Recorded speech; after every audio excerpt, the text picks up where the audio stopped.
Insights from the world's best medical minds. You are watching therightdoctors.com.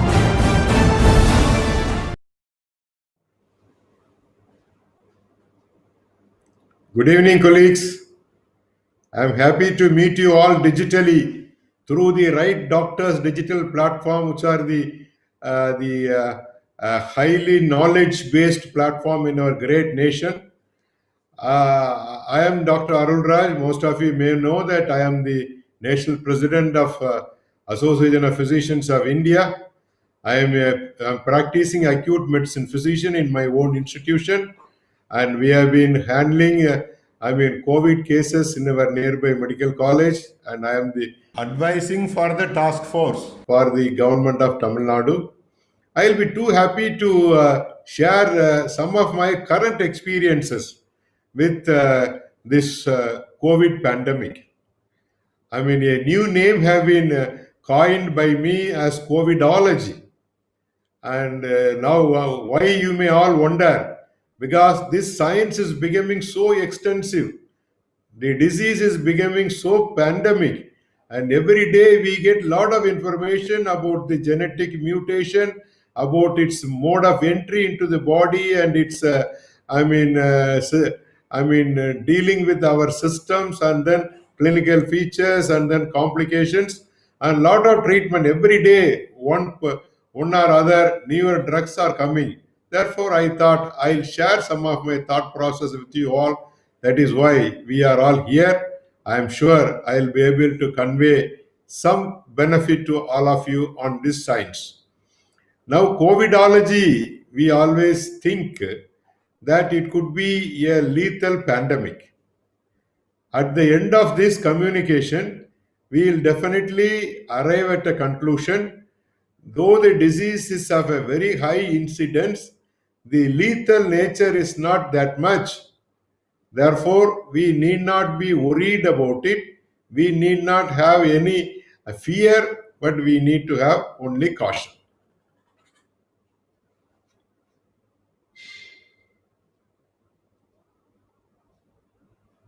Now, you may all wonder, how much is the incidence of this disease in our nation? As on yesterday night, it is about 5.25 lakhs of the population. And globally, now it has gone up very much, and the numbers are really going up. It has crossed about 10 million, that is 1 crore, 100 lakhs it has crossed. But if you see the data, the number of treated patients on treatment, and death rate, you just calculate. The death rate is very low. In my own state, Tamil Nadu, it's about 1.3, and India-wise, nationally, it is about 3%, and globally, it is about 4.9%. The incidence is high, numbers are high, but people coming out of it with good cure is high. People on treatment are high. That's what I wanted to convey you all.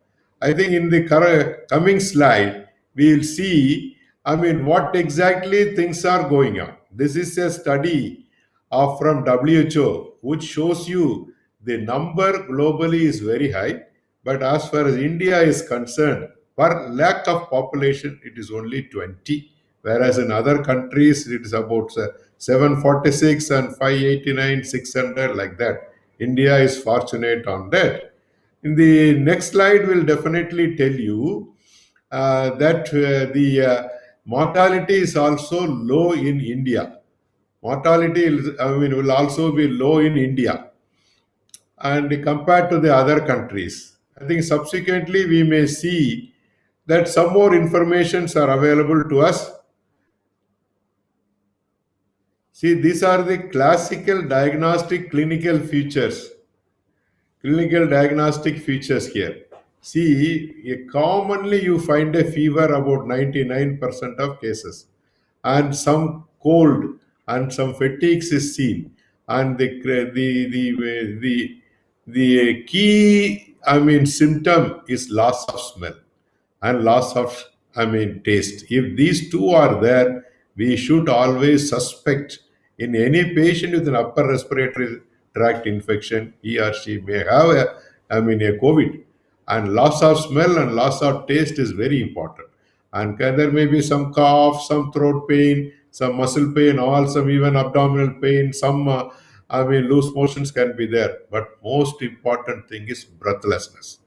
On seeing a patient, somebody having a dry cough with a throat pain and loss of smell and loss of taste, breathlessness.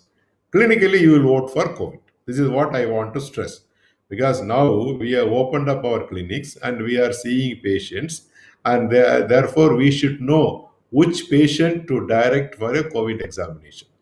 And in severe disease, daily, difficulty in walking, confusions, and some bluishness secondary of the face and lips, and even coughing out of blood secondary to some, thrombus, chest pain, and decreased white cells, and a renal fever, and a renal failure, high fever can be there.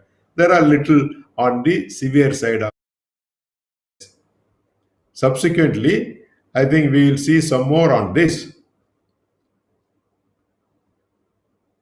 Can I have the next slide? Yeah. This slide summarizes, this is from AIIMS. When you want to differentiate between a dry cough and an upper respiratory tract infection, only cough and a sneeze, it is air pollution. When there is cough, little mucus, and sneezing, running nose, it is common cold. And there is systemic features, you will have to suspect a flu. And a dry cough, a sneeze, high fever, as I told you, difficulty in breathing, you must vote for corona. This is the guidelines by AIIMS. Change the slide. Now the testing of it. See, you have made a clinical diagnosis. Now you need a laboratory confirmation. Yeah, we all know that RT-PCR is the, a very good diagnostic test, gives an accuracy of 66 to 88% sensitive. Average about 70% sensitivity and specificity are there. There are antigen kits, they have come. They are simpler and cheaper. Within few hours, you will get it. Within 1,000 rupees, you can get it done, but accuracy is not there. Antibody tests are also available, but here only issue is only after 14 days of the infection, we will be able to do that. And early stage of an infection, we may miss it, but it is highly sensitive and specificity is also high. I, for the one who believe for NLR, that is neutrophil leukocyte ratio, there will be any infection, there will be a leukocytosis. Whereas in viral infections, there will be polymorpholeukocytosis or neutrophil, but lymphocytes are reduced. Lymphopenia, when the ratio between neutrophil and lymphocytes are reduced, are increased above 3.1, we always think at the back of the mind that the patient may have, a COVID. And a serum ferritin level, which is elevated at least 50%, should make us think that this patient has a virus or bacteria in his body. D-dimer in patients who are critically ill, patients who are, breathless, we should think that D-dimer, this patient, D-dimer is of high value, telling you that this patient has a thrombotic process which is going on. And when you try to triage, after that, having confirmed the disease, you will have to triage whether it is a mild form or a severe form or critical form. A mild form is without pneumonia or very mild pneumonia with something like a fever with a lower respiratory tract infection. There is no hypoxia in these patients. Whereas in severe disease, there is a dyspnea and the respiratory frequency is increased. There is a hyperventilation is there. Oxygen saturation comes down. Even on a FiO2 of 100%, it is coming down.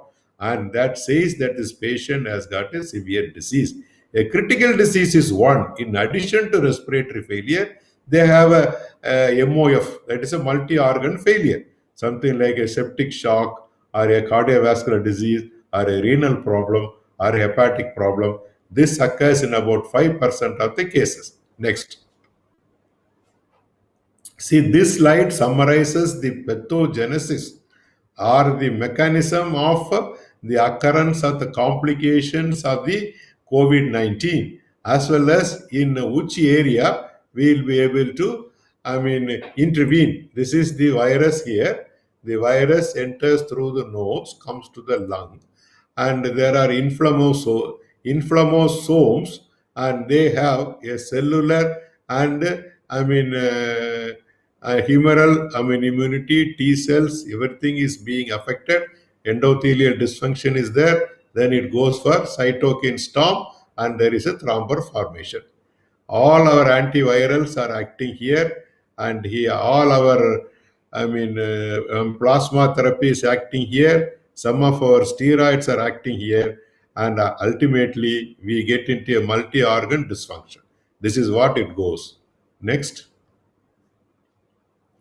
See, this is a triaging of the cases, and we have done it. Now, how to treat? There is a mild disease without hypoxia, no pneumonia, or no very little signs of a patch and hypoxia. For all these patients, we will have to monitor the pulse oximetry, D-dimer, but all these patients can be put on symptomatic therapy and observations. And we should give now, after seeing the, multiple complications, we are putting them on low dose anticoagulation in these people, usually with a low molecular weight heparin. We are giving 40 mg twice a day. Next. And when the clinical picture is on the moderate side, and again they are enrolled and all those things are there, here you will have to continue prophylactic dose of anticoagulation. If required oxygen, here comes the role of steroids, because the patient is entering into a little more deeper disease. Therefore, the drug of choice is dexamethasone. Commonly, we recommend about 8 milligram twice a day, and if the hypoxia is severe, we give 16 milligram twice a day. And now recently, the ICMR has recommended antivirals, that is a remdesivir, can always be utilized in these people. And we need to do other organ evaluation, whether there is cardiac, whether there is pulmonary. All those things have to be done at this stage. Something like a CT, angio, or a ventilation perfusion scan, and Doppler of the venous Doppler of the lower limbs to look for any deep venous thrombosis we need to do. Next, please. See, when there are very severe cases, continuous pulse oximeter has to be there. In addition to all these people, a therapeutic dose of anticoagulants, and something like 60 milligram. From 40, we go over to 60 milligram of anticoagulation, and we continue to evaluate the presence or absence of a thrombotic disease. Next. When there is a there is a critical case, up to heparin we have discussed about steroids, and then we have discussed about prophylactic anticoagulants and therapeutic anticoagulants, and we have talked about antiviral. Here we start ventilator support. Usually a high flow nasal oxygen is fine, but most of the patients may need a non-invasive ventilation. And suppose his hypoxemia goes refractory, we try to put the patient on prone position and try to recruit more alveoli. It's a refractory hypoxemia, then you try to recruit more alveoli. Even that is not working up, we need to put the patient on invasive ventilators. And sometimes if the hypoxemia becomes very severe, we may have to go for extracorporeal membrane oxygenator, what we call it ECMO, which has been well tried in the Western world, but least needed and tried in our country. Yes. Now, these are all the antivirals that have been evaluated. Favipiravir, we all know now it has come. And all these antivirals have under only not in the therapeutic range, they are only in the investigatory level. They have not been now permitted except our remdesivir. Recently. There is ivermectin, there is chloroquine, and lopinavir, ritonavir, all are there. They are still not recommended outside the clinical trials. Yes. These are again further lines of treatments. A convalescent plasma, though not routinely recommended, with the government permission, we are able to use it for very seriously affected patients. And a plasma exchange is also done. And as we discussed, steroids have to be given when there is a hypoxia, starting with or without ventilator support, and an immunomodulators, interleukin, antagonist, tosiclomib have to be used now. Again, it is an off-label, and but it is being used in many centers with some legal, guidance. And vitamin C is definitely not indicated, though it is an off-label prescription, something like an immune enhancing, or it can reduce the fibrosis in the lung. These are all only, concepts, but they are not in the therapies. Yes. And when you continue the off-label therapy, this hydroxychloroquine or chloroquine plus or minus azithromycin is a common in any of the institutions. Any patient who gets in, they go for it.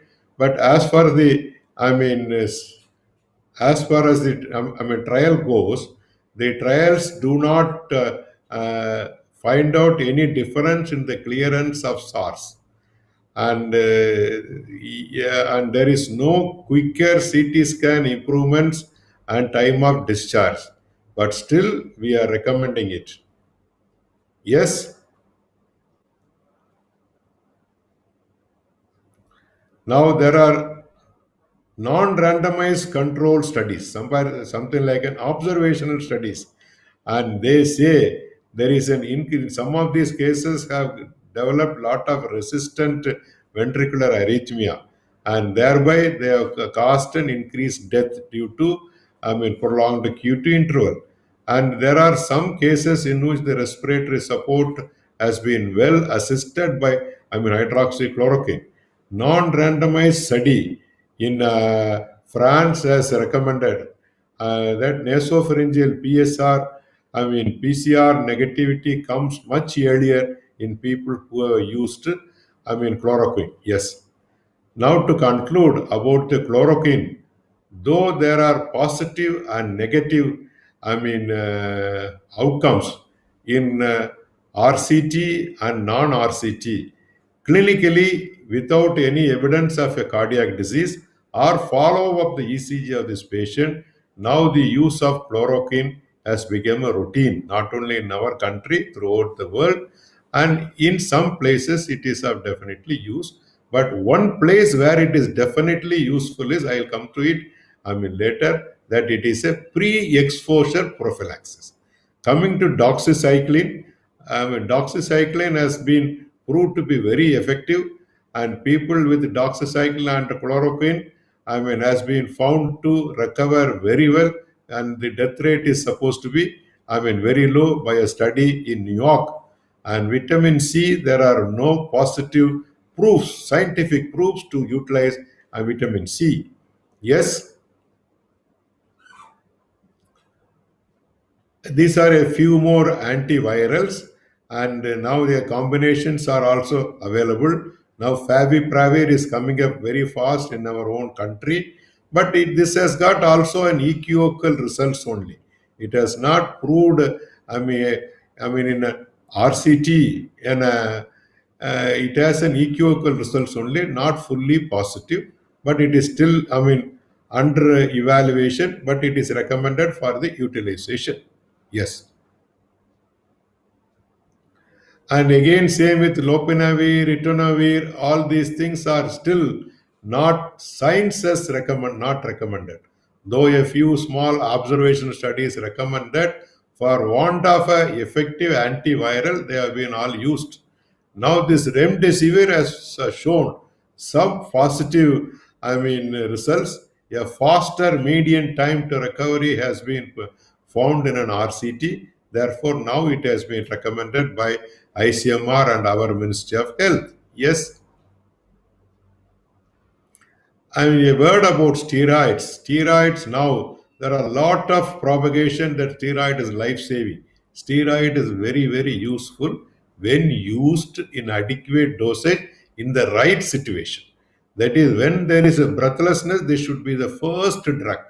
You can give it as a nebulization or as a systemic anti-inflammatory drug, dexamethasone, starting with 8 milligram twice a day or 16 milligram twice a day, has been with all our, antivirals that has to be used. And in ICU patients, the results have been really, wonderful. Yes. Now, anticoagulation, there are two ways of doing an anticoagulation. One is prophylactic, another is a therapeutic. Both I have discussed. Definitely, it is indicated. Whether if you are waiting for D-dimer results, also kindly start the patient. And this, toxilimab has shown significant improvements and definitely can be an adjunct therapy in cases of COVID-19 who are severe or critical. Yes. And convalescent plasma has been definitely found to be highly useful. 14 days after recovery, when you take out the plasma and give it to the very sick patient, they recover very well. 7 out of 10 patients have shown good improvement. And the plasma exchange has also been found to be very, very useful. About the vaccine, we are still lacking a definite vaccine, but there are now recent studies, only 2-3 days, a lot of things have come. We have worked up this MMR vaccine earlier, and now it is coming up. Whether it could be of use to these people, it will take time to give immunity, but still it is under trial.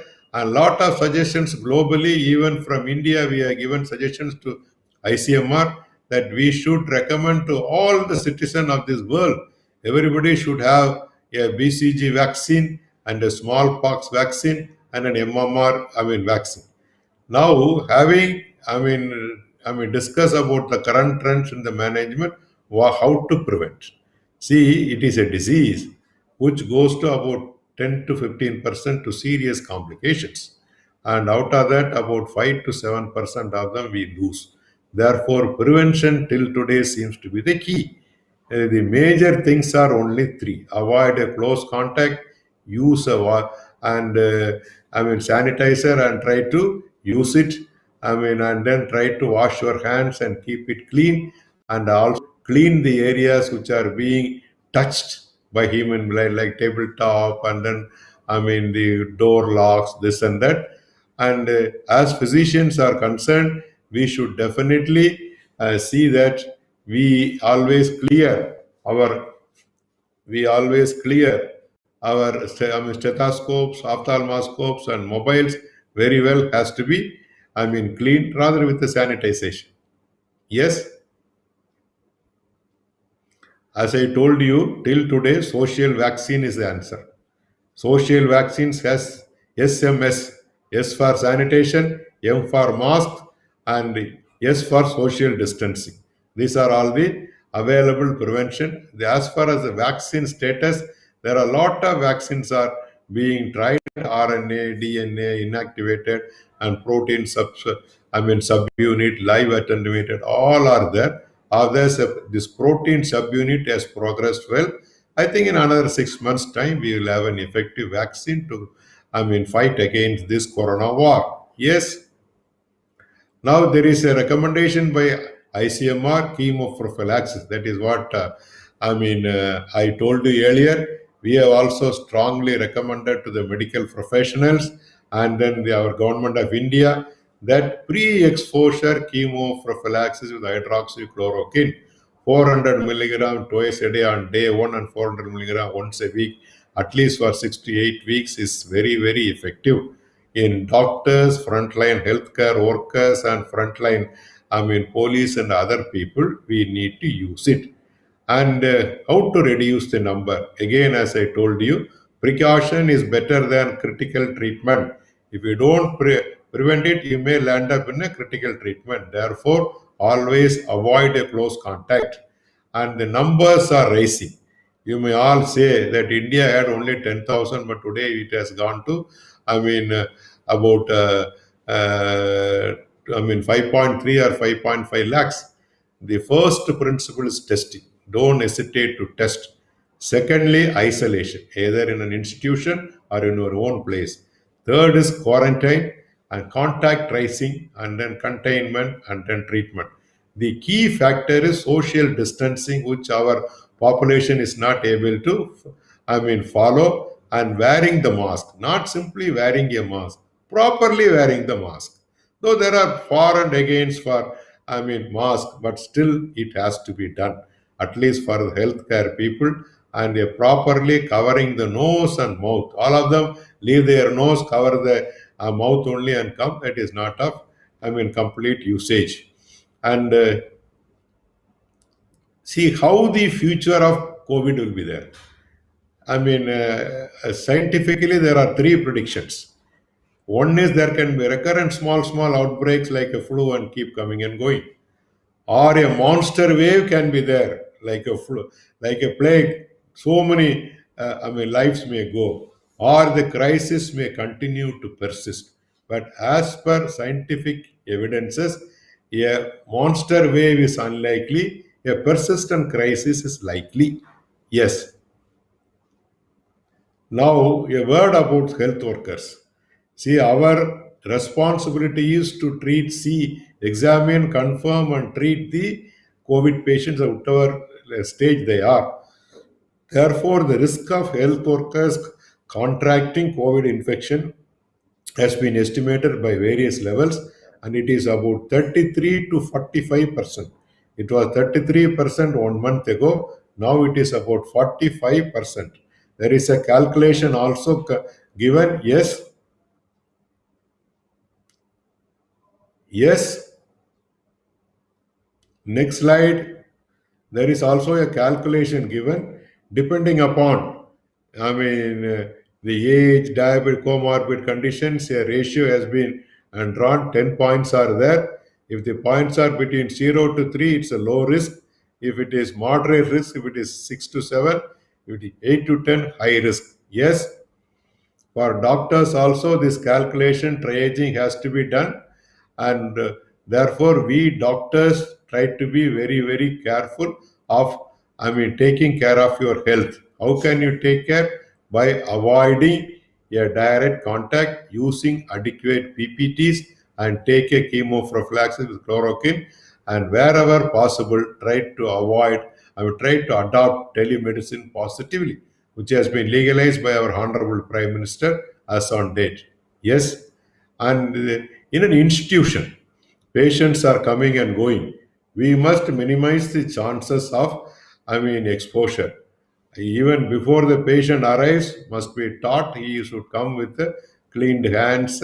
And upon arrival to the institution, there should be, a separation in the OP clinic and that is fever clinics and non-fever clinics. People going for fever clinics should get into the fever clinics, and all the people, all the healthcare persons must wear the protective, garments. Yes. Now, always the managing the facility is very important. The visitors' restriction and their guidance and training and blockades have to be given, and always they should be, made to wear the mask and wash their hands and then enter in. Yes. And you need to train and educate our own people also. We should report it to the health authorities, and very sick or ill, healthcare personnels, we should, take adequate care to treat them. Actually, APA has proposed that separate COVID hospital has to be there for doctors and healthcare professionals, and in many of the institutions, a healthcare wing or a COVID wing for the healthcare professionals we have recommended, and it is taking place in many places. Yes. And we need to adhere to the standard protocols as per the patient protection and placement and personal protection. These guidelines are very well given by ICMR and Ministry of Health in our country, and WHO and US FDA also giving guidelines, but let us follow our Indian guidelines. Yes. And COVID challenges. There is, I mean, you may say that many things are clear, but these are a few things that have come recently. Low dose hydroxychloroquine, 200 milligram twice a day, it has been proved by, I mean, ICMR, can be followed up, and and then there is a happy hypoxia. The patient goes on so well, even with a low, I mean, oxygen saturation with the up to 70%, and all of a sudden, suddenly, I mean, falls down dead. This is called as happy hypoxia, which has been found due to a vascular occlusion, sudden vascular occlusion, which we should be aware of. That is why, I mean, there are certain instances wherein, I mean, a pulse oximeter has to be provided rather than the digital temperature monitoring. You do with one hand a digital temperature, with the other hand you try to do, I mean, a pulse oximeter. That gives a better diagnosis and the level of the, I mean, disease. And scientifically, a lot of contributions have come. API has come out with the API and ICP guidelines on COVID. It is available to all the people, and a corona online course is available for doctors with CDC support. APA has developed it, and there are a lot of clinical trials which are going on. I mean, with ivermectin and doxycycline in, I mean, many cities with the, I mean, government permission, it is going on. We have got a lot of information from Monash University as well as the Bangladesh Medical College. A lot of things are there. And then coming to the, I mean, zero surveillance. I mean, as far as a COVID infection transmission is there, ICMR's day say that the number of populations are being affected are less. Lockdown and containment have been successful, and still large number of people are successful, I mean, susceptible, and risk is higher in the urban, and infection fatality rate is very, very low. Infections in containment zones may be high because we keep them, keep there many, I mean, infected people. These are the COVIDology conclusions, which our I endorse the views of Dr. Sashank Joshi, our endocrinologist and our Dean of Indian College of Physicians. When there is a loss of smell and taste with fever, and ideal case to go for a COVID testing confirmation. And a lymphocyte count very low, even if it is zero lymphocyte syndrome, we need to immediately start the patient on antivirals. Yes.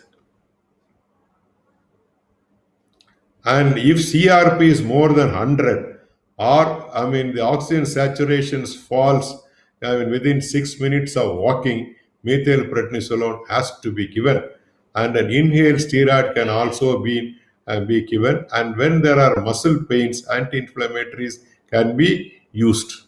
Yes.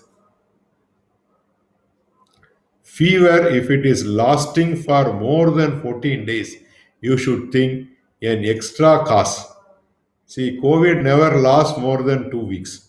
If there is a fever coming up in the third week, you should always think and suspect a coexisting infection. Sleeping 8 hours a day always reduces the disease incidence. And adding an atorvastatin 10 milligram and aspirin 75 milligram is definitely protective for people who are being discharged. And low molecular weight heparin is the standard of care. And now, ladies and gentlemen, execution is the key. You may all wonder how to control this possible. How? There are strategies available. There are people available. There are processes available. Execution is the key, wherein government, medical profession, and the public should come together. We'll be able to do that. No issue about it. Yes. Now, actionables. I mean, till we get a definite vaccine, non pharmacological interventions. Urban slums are highly vulnerable, and there the testing has to be more. Lockdown measures are highly useful. And high risk group of people, especially elderly people, people with chronic morbidities, pregnant women, children below 10 years, have to be definitely protected and taken care. Yes. Now the takeaway, I mean, message will be COVID is not lethal. I started my communication, COVIDology, lethal pandemic. Now I am closing it, it is not lethal. The death rate is too low in our country, globally also. And we should remove the stigma and the fear. See, there are a lot of ill effects are taking place for the COVID patients, which all of us know. That is because of the stigma. That should not be there. Yes, and doctors and healthcare professionals are lifesavers. We will win the corona war. I used to say there is a corona crisis. Together with the health professionals and the government, we will win over the war. Thank you, ladies and gentlemen.